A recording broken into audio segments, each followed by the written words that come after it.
Hi friends, வணக்கம். Welcome to cooking story.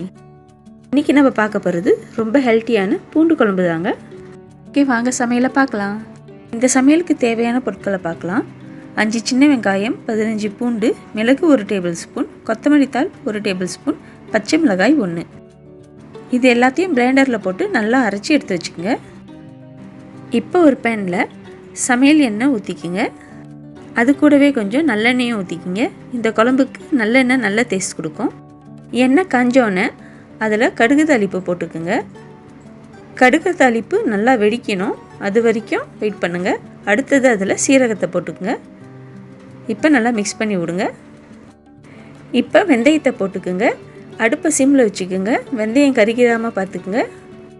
வெந்தயம் கருகிருச்சுன்னா அப்புறம் குழம்பு கசக்க ஆரம்பிச்சிடும். இப்போ ஒன்றும் பாதியமாக கட் பண்ணி வச்சுருக்கிற சின்ன வெங்காயத்தோட துண்டுகளை போட்டுக்கலாம். இந்த கிரேவிக்கு சின்ன வெங்காயம் தான் யூஸ் பண்ணணும், அதுதான் நல்ல டேஸ்ட் கொடுக்கும்.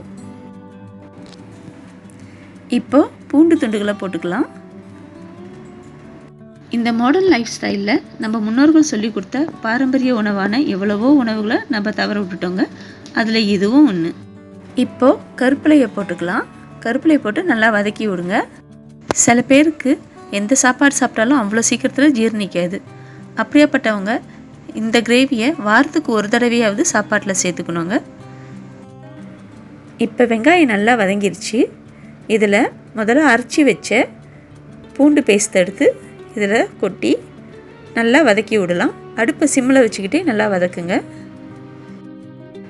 பச்சை வாசம் போகிற வரைக்கும் நல்லா வதக்கி விடுங்க.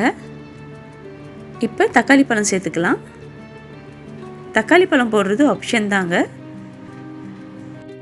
இப்போ இதில் 2 கரண்டி குழம்பு தூள், 1 கரண்டி தனியாத்தூள், மஞ்சள் தூள் 1 டீஸ்பூன் போட்டு நல்லா வதக்கி விடுங்க. மசாலா வாசம் போனோன்னே அதில் கரைச்சி வச்சுருக்கிற புளி தண்ணியை ஊற்றிக்கிங்க. இப்படி உங்களுக்கு தண்ணி பத்தலைன்னா கொஞ்சம் தண்ணி ஆட் பண்ணிக்கலாம். குழம்பு கொதிக்க ஆரம்பித்ததும் அதில் உப்பு போட்டு கிண்டி விடுங்க.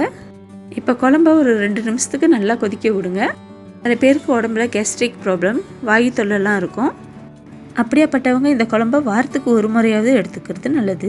ஓகேங்க, இப்போ குழம்பு ரெடி ஆயிடுச்சு. மூடி வச்சிடலாம். இப்போ நம்மளோட சூப்பர் ஹெல்த்தியான பூண்டு குழம்பு ரெடி. இந்த லாக்டவுன் டைமில் இந்த மாதிரி நோய் எதிர்ப்பு சக்தி அதிகமாக இருக்கிற பூண்டு குழம்பை உணவில் சேர்த்துக்கிறது ரொம்ப நல்லதுங்க.